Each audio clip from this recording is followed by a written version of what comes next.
Particular আজকের ম্যাচটার জন্যই কিন্তু ইস্টবেঙ্গল সমর্থকরা পাখির চোখ করেছিল যে কবে ইস্টবেঙ্গল তাদের নিজেদের ছন্দে ফিরবে। আর শুধু ছন্দে ফিরলই না, উল্টে হিস্ট্রি ক্রিয়েট করে বসলো আইএসএল এর ইতিহাসে।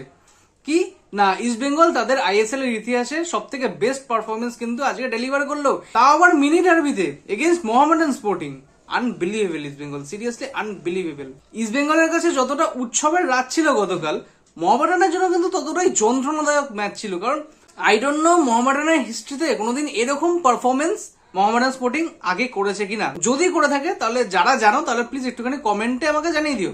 আমি কিন্তু আজ পর্যন্ত মোহামেডানের এরকম ডাউনফল আমি দেখিনি। কলকাতার দুই বড় প্রধানের কাছে কিন্তু 12টা গোল খেয়ে যাবা, মোহনবাগানের কাছে 5টা গোল, ইস্টবেঙ্গলের কাছে 7টা গোল, টোটাল 12খানা গোল একটা সিজনে মোহামেডান স্পোর্টিং মিনি ডার্বিতে কিন্তু খেয়েছে। গোল সংখ্যা কিন্তু আরো বাড়তে পারতো, 7-এর জায়গায় যদি আজকে 11 বা 12 হতো, ডাবল ডিজিটে যদি চলে যেত, তাহলে কিন্তু অবাক হওয়ার জায়গায় কিন্তু কিছু ছিল না। তার কারণ বেশ কিছু সহজলভ্য সুযোগ কিন্তু ইস্টবেঙ্গল মিসও করেছে।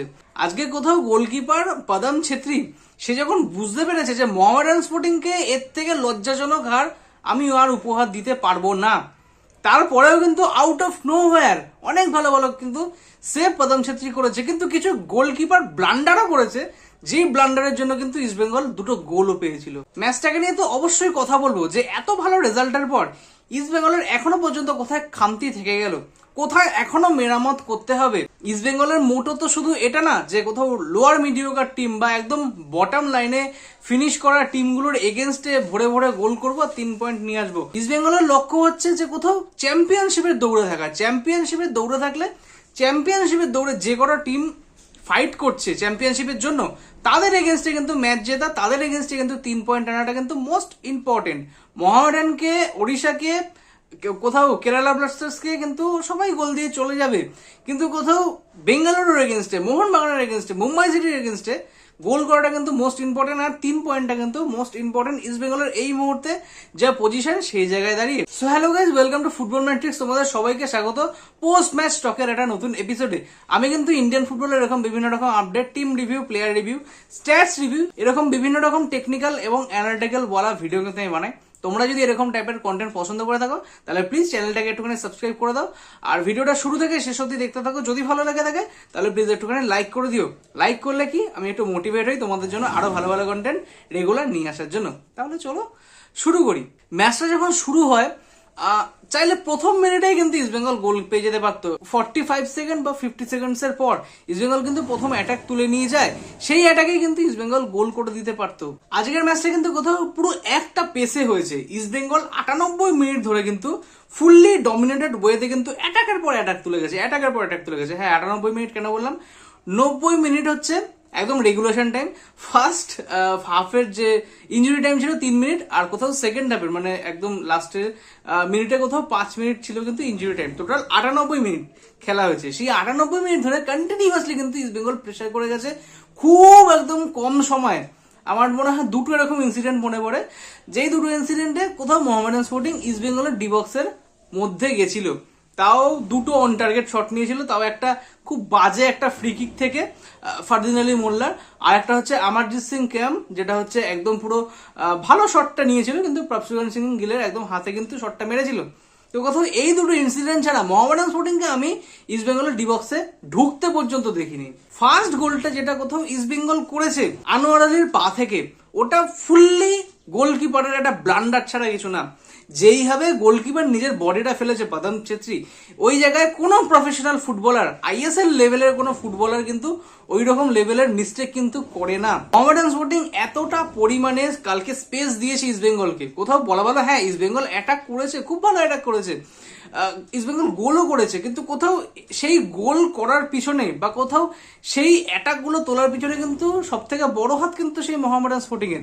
এতটা পরিমাণে গ্যাপ ইস্টবেঙ্গলকে প্রোভাইড করেছে, এতটা পরিমাণে মোরাল ডাউন নিজেদের, সেটা কিন্তু ইস্টবেঙ্গলকে শো করিয়েছে। তার জন্য কিন্তু ইস্ট বেঙ্গল কোথাও একদম চিতাবাঘের মতন কিন্তু নিজেদের রূপ ধারণ করে নিয়েছিল। মনেই হচ্ছিল না যে ইস্ট বেঙ্গল কোথাও মোহামেডান স্পোর্টিং এর সাথে আইএসএল এর একটা ম্যাচ খেলছে, মনে হচ্ছে যেন কোনো প্র্যাকটিস ম্যাচ খেলছে বা কোনো একাডেমির সাথে ম্যাচ খেলছে বা কলকাতা লিগের কোনো টিমের সাথে কিন্তু ম্যাচ খেলছে ইস্ট বেঙ্গলের এই সিনিয়র টিম। এতটা পরিমাণে বাজে ফুটবল মোহামেডান স্পোর্টিং কালকে উপহার দিয়েছে, জাস্ট বলার কিছু নেই।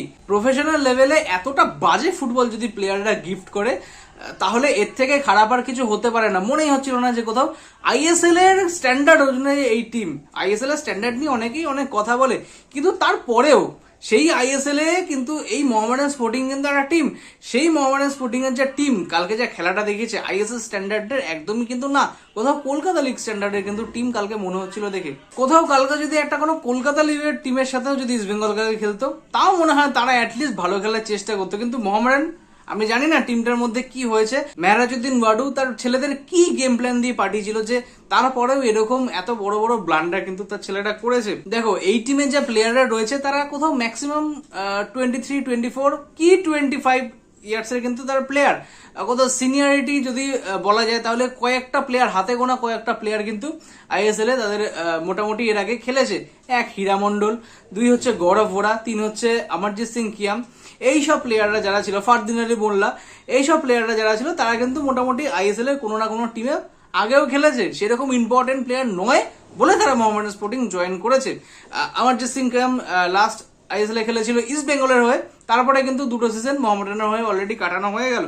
তাহলে এই সব প্লেয়াররা কোথাও একটা টাইমে হাইপ ওঠানোর পরে এইসব প্লেয়ারদের যে ডাউনফলটা হয়েছে তাদের অ্যাটলিস্ট যেইটুকু সমতা থাকার কথা সেইটুকু কিন্তু নেই। আমি জানি না একদম ইয়াং প্লেয়াররা যারা এই টিমের মধ্যে রয়েছে তাদের ফিউচারটা কি হবে, বাট এই যে প্লেয়ারগুলো যারা কালকের ম্যাচে অলরেডি ছিল কোথাও তারা তাদের পোটেনশিয়ালটা যে দেখাতে পারতো, আগের বছর যেটা হায়দ্রাবাদ এফসি করেছিল মনে করে দেখো, থাংবয় সিংটোর কাছে কিন্তু কোনো অস্ত্রই ছিল না, হায়দ্রাবাদ এফসি প্রায় শেষ হয়ে যাওয়ার মতন অবস্থায় সেই ছেলেরা প্রত্যেকটা ম্যাচে নিজেদের জান প্রাণ রুলিয়ে কিন্তু খেলেছিল। তাহলে আজকে সেই জায়গাতেই তো মোহামেডান স্পোর্টিং দাঁড়িয়ে রয়েছে।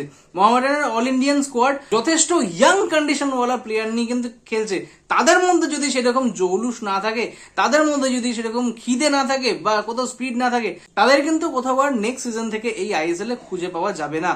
যদি Mohammedan sporting I don't know যে আইএসএল এ কন্টিনিউ করবে কিনা সামনের বছর থেকে, যা পারফরমেন্স মোহামেডান স্পোর্টিং এর এত অব্দি দেখা গেছে তাতে শিওরলি এটাই বলা যায় যে কোথাও এবছর কিন্তু রেলিগেশন হবে মোহামেডান স্পোর্টিং, কোথাও ইন্ডিয়ান ফুটবল লিগে কিন্তু জয়েন করবে। এবার লাস্ট একটা কথা বলবো, ইস্ট বেঙ্গলের কোথায় কোথায় এখনো পর্যন্ত খামতি থেকে গেল আর কোথায় কোথায় এখনো পর্যন্ত জিনিসগুলোকে শুধরাতে হবে। সব থেকে প্রথমে একটা জিনিস বলবো যে ইস্টবেঙ্গল 7টা গোল করেছে, কিন্তু ইস্টবেঙ্গলের 7টা গোল মারার মতন কিন্তু পজিশনে ইস্টবেঙ্গল ছিল না। কত 12টা থেকে 13টা গোল কিন্তু ইস্টবেঙ্গল অনায়াসে করতে পারতো। 3টে 1:1 মিস করেছে, একটা ডেভিড, একটা ইউসুফ এসেসারি আর একটা মিগুয়েল ফিগুয়েরা, তিনজন কিন্তু 3টে 1:1 মিস করেছে। এর থেকে খারাপ জিনিস আর কি হতে পারে? তারপরে অজস্র এরকম সুযোগ যেগুলো কিন্তু হেলায় হারিয়েছে ইস্ট বেঙ্গল, সেটা মিগুয়েল হতে পারে, ইউসুফ এসেসারি হতে পারে, ম্যাক্সিমাম এরাই। 3টে গোল কিন্তু বারে লেগেছে, বিষ্ণুর একটা শট, মহেশের একটা শট, নন্দার একটা শট, এরকম কিন্তু বারে লেগেছে। সহজতম সুযোগ কিন্তু ইস্ট বেঙ্গল কিন্তু হেলায় হারিয়েছে এই ম্যাচে। ইজিলি 12টা গোল হতে পারতো, যেটা আমি একদম শুরুতে বলছিলাম। তাহলে তুমি যখন মোহামেডান স্পোর্টিং এর মতন একটা টিমের এগেনস্টে খেলছো, মোহামেডান স্পোর্টিং এর এগেনস্টে খেলে তোমার যদি এরকম পারফরমেন্স হয় যে কোথাও 12-13টা গোলের পরেও আমি কোথাও 7টা গোলে আটকে গেলাম, তাহলে এর পরের যে ম্যাচগুলো রয়েছে বা তুমি কোথাও বেঙ্গালুরু, মোহনবাগান, মুম্বাই সিটি এফসি এদেরকে যখন তুমি ফেস করবে, তারা তো আর এই জায়গাটা তোমাকে ক্রিয়েট করে দেবে না। তারা তো তোমাকে বলবে না যে আসো ভাই এসো আমাকে গোল দিয়ে চলে যাও, তারা তো কখনো বলবে না। তারা কিন্তু যথেষ্ট টাইট ডিফেন্স করবে, তোমাকে সেই টাইট ডিফেন্স ভেঙে গিয়ে তোমাকে গোল করতে হবে। তাহলে এত সুযোগ তুমি পাবে না তখন। তাহলে তখন তুমি কি করবে? তুমি কি তখন ওরকম সহজতর সুযোগ তুমি হেলায় হারাবে বা কোথাও 50% চান্স কোথাও গোলের, সেই 50% চান্সটাকেও কি কনভার্ট না করার চেষ্টা করবে? এটা কিন্তু আজকেও আমি দেখতে পেয়েছি, কোথাও একদম ডি বক্সের সামনে গোল পুরো ওপেন, জাস্ট একটা প্লেসমেন্ট রাখার কথা, এত বাজে ডিসিশনাল মিস্টেক, বলটাকে কিন্তু বার পোস্টের উপর থেকে উড়িয়ে দিল। ইউসুফ এসআরি আজকে কিন্তু অনেকটা ভালো খেলেছে, হ্যাঁ সত্যি অনেকটা ভালো খেলেছে, কিন্তু তারপরেও যেসব মিস্টেক গুলো করেছে, মিস্টেক গুলো নিয়ে আলাদা করে কিছু বলার নেই। ওর অনায়াসে আজকে হ্যাট্রিক হয়ে যেতে পারতো, অনায়াসে ওর 5টা গোল আজকে কিন্তু হয়ে যেতে পারতো। নিয়ার পোস্টে 2খানা শট রেখেছে, আমি বলবো খুব ভালো শট রেখেছিল ওটা। কেউ হয়তো বলবে যে হ্যাঁ মিস করেছে, কিন্তু মিস করাটা বাজে জিনিস না, কোথাও প্লেসমেন্টটা, কোথাও বুদ্ধি দিয়ে খেলাটা হচ্ছে সব থেকে বড় বিষয়। ও যেই পজিশনে ছিল, একটু যদি পিছনের পজিশনটা হতো তাহলে কিন্তু ওটা গোল হতে পারতো, কারণ ও নিয়ার পোস্টে ট্রাই করেছে, ফার পোস্টে ট্রাই করেনি। ফার পোস্টে ট্রাই করলে বলটা কিন্তু বাইরেও বেরিয়ে যেতে পারতো, ঠিক আছে। তো কোথাও একদম ঠিকই আছে ওই জায়গাটার শটটা নেওয়া। 2খানা এরকম শট পেয়েছিল, 2খানায় কিন্তু ও নিয়ার পোস্টে কিন্তু শটটা রেখেছিল, হ্যাঁ বাইরে গেছে, ওর পজিশনিংটা একটুখানি আগে ছিল। বাট তারপরেও কিন্তু যেসব মিস ইউসুফ এসআরি করেছে এগুলো কিন্তু মানা যায় না। মোহামেডান স্পোর্টিং এর বিরুদ্ধে ম্যাচ খেলেছে, 7টা গোল হয়েছে, যার জন্য কিন্তু এই জিনিসগুলো কিন্তু কোথাও ধামাচাপা পড়ে গেছে। কিন্তু আজকে যখন তুমি একটা কোনো স্ট্রং টিমের এগেনস্টে খেলবে, তুমি যখন এই পারফরমেন্সটা শো করবে বা কোথাও এইরকম ফাম্বেল তুমি করবে, গোল করতে যখন পারবে না, যখন ইস্ট বেঙ্গল গোল ঘটায় ভুগবে, তখন কিন্তু কোথাও এই জিনিসগুলো মাথায় আসবে যে হ্যাঁ মোহামেডান স্পোর্টিং এর ম্যাচে যেই জিনিসগুলো করেছিল, কোথাও এই ম্যাচে যখন হচ্ছে তখন কিন্তু ইস্ট বেঙ্গল সেই ফুটোডুম হয়ে যাচ্ছে। মানে তাহলে তখন কোথাও এই 7 গোলের যে ম্যাচটা, এই 7 গোলের যে ম্যাচটা, তখন কিন্তু একটা ফ্লুক হয়ে যাবে, যে কোথাও একটা মোহামেডান স্পোর্টিং একদম উইক টিম বলে মোহামেডান স্পোর্টিংকে 7টা গোল দেওয়া গেছে ইস্ট বেঙ্গলের তরফ থেকে। তাহলে কোথাও এই জিনিসটাই কিন্তু সমর্থকরা বলবে, বা কোথাও বাদবাকি ফুটবল দর্শকরাও কিন্তু এই কথাটাই বলবে। ইস্ট বেঙ্গলের ডিফেন্সকে আজকে সেরকম কিছু করতে হয়নি। আমি কথা বলবো যে ডাবল অ্যাটাকিং মোড কিন্তু ইস্ট বেঙ্গল আজকে ওপেন করে দিয়েছিল। কেউ যদি ই ফুটবল বা পেস খেলো তারা কিন্তু এই জিনিসটাকে রিলেট করতে পারবে যে কোথাও ডাবল অ্যাটাকিং মোড অন করাটাকে কাকে বলে, যখন তোমার সেন্টার ব্যাক একদম অ্যাটাকিং এর কাজ করে একদম সামনে গিয়ে, সেটাকে বলে ডাবল অ্যাটাকিং মোড। কোথাও আনোয়ার আলীও কিন্তু আজকে সেম জিনিসটাই কিন্তু করছিল। 2খানা গোল মানে জোড়া গোল আজকে করে নিয়েছে। একটা কোথাও গোলকিপারের গিফটের দ্বারা গোল পেয়েছে, তাও গোলটা কিন্তু গোল। আর কোথাও সেকেন্ড গোলটাও কিন্তু ভালো, কোথাও কর্নার থেকে কিন্তু সুন্দর একটা প্লেসমেন্ট রেখেছিল আনোয়ার আলী। তো আজকে কিন্তু অনবদ্য খেলেছে ইস্ট বেঙ্গল, ডিফেন্সে সেরকম একটা কিছু করতে হয়নি, গোলকিপার প্রভশুকান সিং গিলিরাও সেরকম কিছু একটা করতে হয়নি। তো এই যে ম্যাচটা আজকে গেল, নান্ধা গোল পেয়েছে, মোটামুটি সবাই আজকে গোল পেয়েছে, ভালো ফুটবল ইস্ট বেঙ্গল খেলেছে। এই জিনিসটাকে কিন্তু কন্টিনিউ করতে হবে। নেক্সট ম্যাচ যেটা আসছে ইস্ট বেঙ্গলের প্রায় 18-19 দিন পর এগেইনস্ট চেন্নাই এফসি, এপ্রিলের 11 তারিখ এই ম্যাচটা রয়েছে, এপ্রিল মাসের 11 তারিখ চেন্নাইয়ের এগেনস্টে। সেই ম্যাচটাতেও যদি আবার দেখা যায় যে ইস্ট বেঙ্গল আবার ধেরিয়ে দিচ্ছে, তাহলে কিন্তু কোথাও এই ম্যাচটা একটা যোগ হয়ে রয়ে যাবে ইস্ট বেঙ্গলের জন্য। তো ব্যাস, আর কিছু বলার নেই। তোমাদের কি মতামত তোমরা একটুখানি কমেন্ট সেকশনে জানিও, তোমাদের ভ্যালুয়েবল কমেন্টটা দিতে কিন্তু ভুলো না। ভিডিওটা এতটা দেখে থাকলে একটুখানি প্লিজ লাইক করে দিও, চ্যানেলে প্রথমবার এসে থাকলে চ্যানেলটাকে একটুখানি সাবস্ক্রাইব করে দিও। তো ততক্ষণের জন্য শুভরাত্রি, দেখা হবে নেক্সট ভিডিওতে। Till then subscribe the channel and tata.